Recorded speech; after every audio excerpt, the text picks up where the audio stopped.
Saudações, meus amigos, eu sou Ciro Teixeira e este é o meu canal, onde eu abordo temáticas relacionadas a direito. Então, se estás a cursar, já cursaste ou vais cursar direito, estás no canal correto, então bora subscrever, partilha, convida os teus amigos para que também façam a sua subscrição.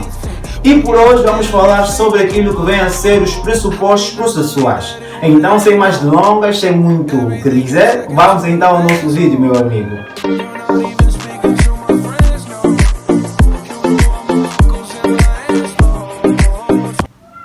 Pressupostos processual.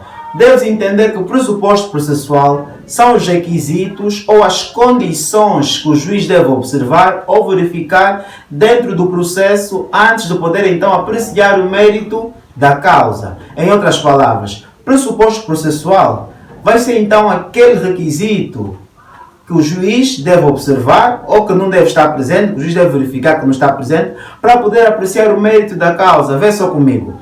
Tu, quando vais então interpor um processo no tribunal, antes do juiz poder dizer que sim, é um direito teu que foi violado, antes do juiz poder dizer que sim, este indivíduo é culpado ou que deve se responsabilizar, o juiz deve de antemão primeiro verificar se tens ou se está presente todos aqueles requisitos para poder então dar então sequência ao processo ou para poder então apreciar o mérito da tua causa. A isto vamos entender ou pode-se entender como sendo os pressupostos processuais. Em outras palavras, para tentar reforçar aqueles requisitos que devem estar necessariamente no processo ou aqueles requisitos que não devem estar no processo e que o juiz deve então neste caso observar se está ou não está, para que depois possa então apreciar o mérito da causa.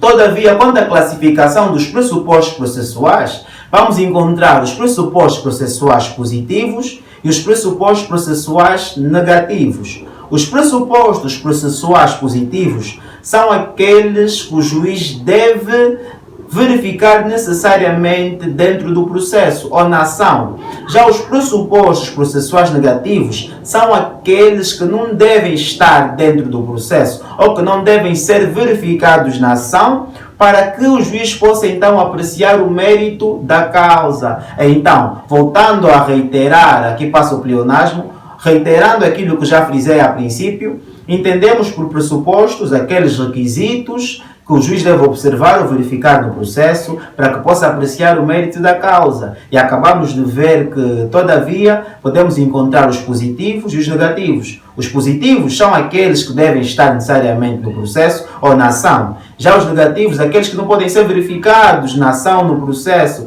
para que o juiz possa apreciar o mérito da causa. Agora que já vimos a classificação dos pressupostos processuais, onde vislumbramos os positivos e os negativos, agora quais são então os pressupostos processuais positivos? Bem, os pressupostos processuais positivos são os seguintes. Primeiro, personalidade judiciária, capacidade judiciária, legitimidade, interesse processual, patrocínio judiciário e a competência do tribunal.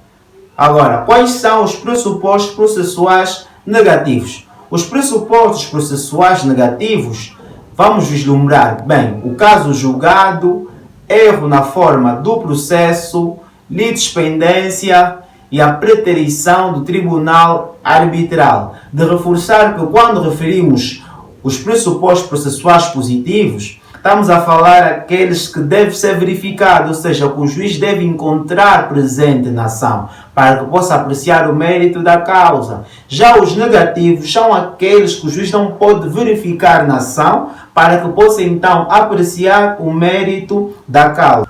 Quanto à personalidade judiciária, o artigo 5, no seu número 1, é claro em dizer que consiste na suscetibilidade de ser parte. Ser parte de onde? Ser parte do processo, seja enquanto aquele que vai interpor a ação, neste caso autor, requerente ou demandante, ou enquanto aquele que lhe vai ser interposta determinada ação, seja enquanto, neste caso, réu, requerido ou demandado. Mas agora, como é que vamos aferir que a personalidade judiciária ou então verificamos a ausência da personalidade judiciária.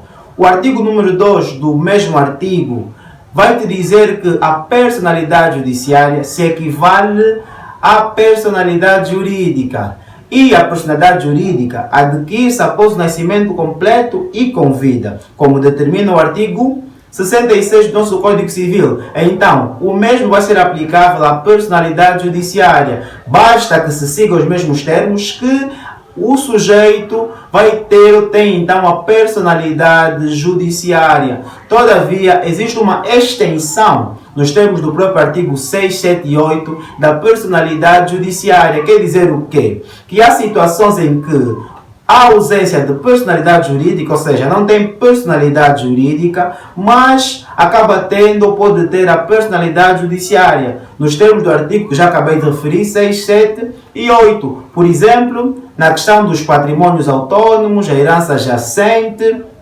e as sociedades comerciais antes do registro definitivo. Quanto à capacidade judiciária, o artigo 9, no seu ponto 1, vai te dizer que consiste na suscetibilidade de alguém estar por si em juízo, ou seja, dado o direito teu violado, tu tens então essa capacidade judiciária, diz até o tribunal interpor esta ação, tu podes fazer então vincar este teu direito. Todavia, como é que vamos aferir também que há a capacidade judiciária ou não tem a capacidade judiciária?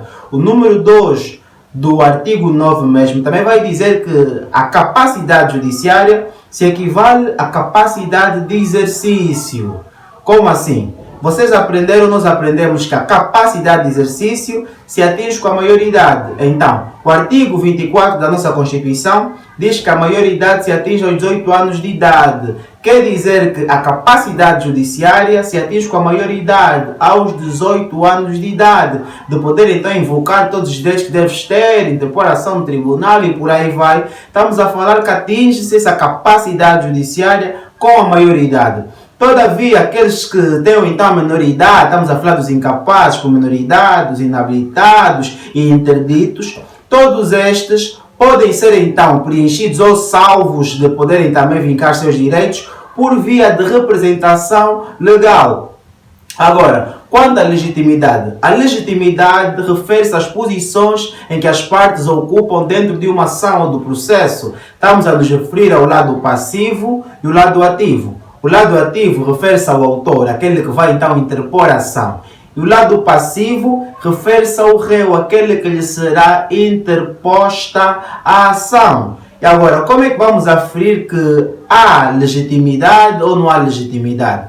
O artigo 26 do Código de Processo aborda sobre o mesmo, onde vais perceber que o autor terá legitimidade quando tem um interesse direto em demandar a ação. E o réu, neste caso, vai ter legitimidade quando tem um interesse direto em contradizer. Em outras palavras, eu tenho legitimidade quando tenho interesse direto em interpor determinada ação, porque os seus efeitos vão se repercutir diretamente na minha esfera jurídica.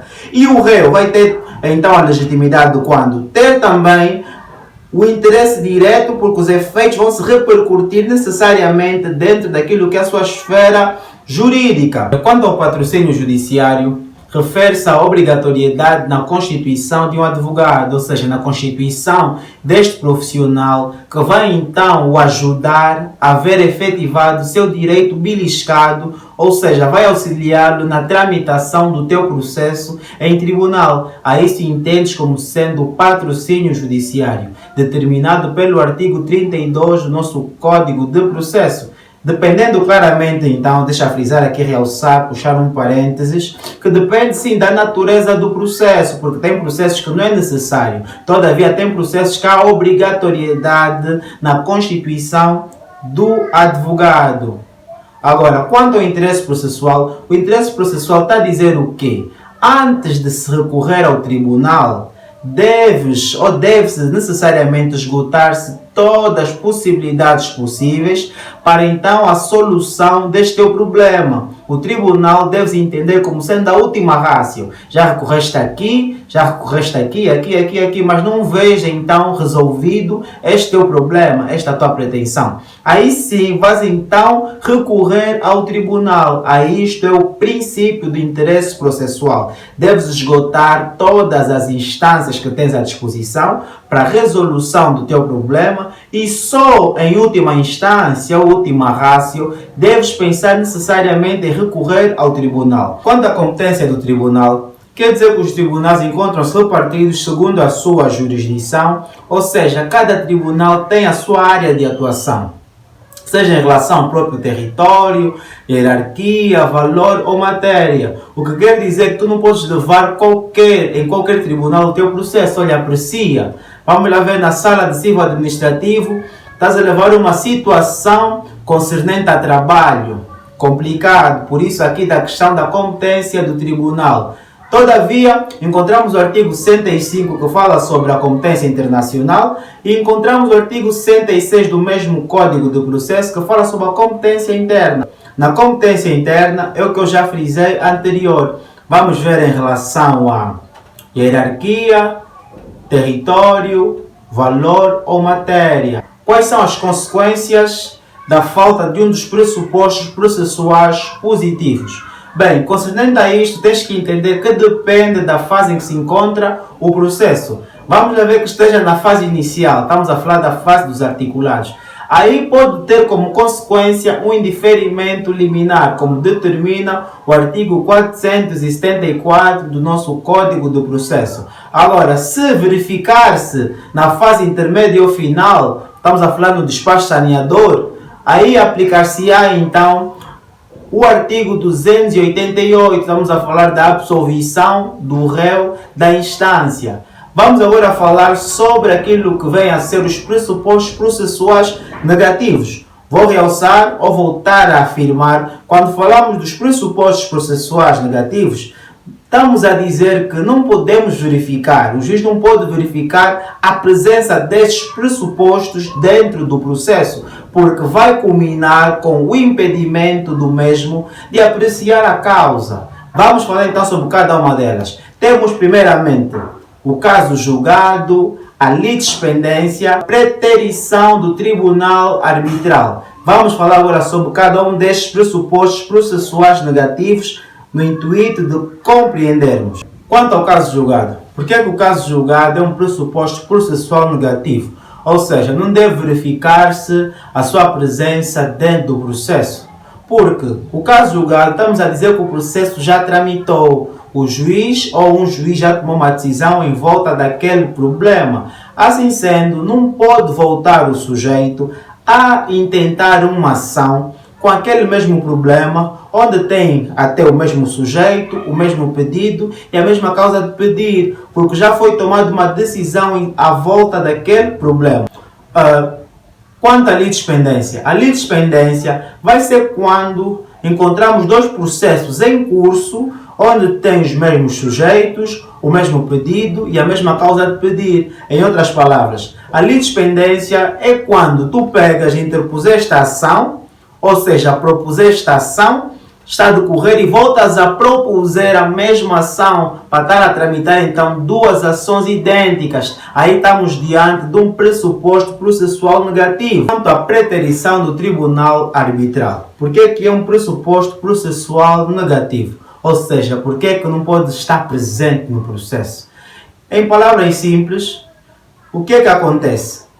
O compromisso arbitral vai ser quando as partes convencionam que, caso haja conflito, antes de irmos para o tribunal, vamos nos reunir com estes, que serão então os juízes, e vão decidir em volta deste nosso problema. Assim sendo, quando surge o conflito, estes não podem primeiro ir no tribunal sem passarem por este tribunal arbitral que eles mesmos criaram. Isto é a preterição do tribunal arbitral, por isso de ser um pressuposto processual negativo. Porque as partes vão convencionar, vão chegar a um mútuo acordo. Se haver conflito, vamos primeiro aqui.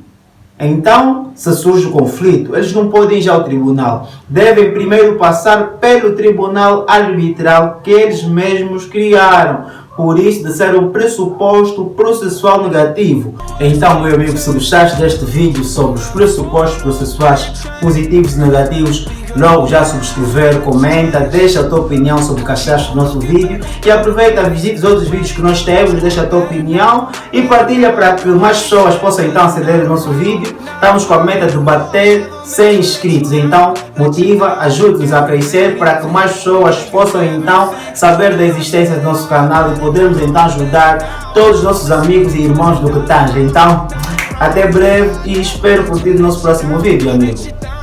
Saudações!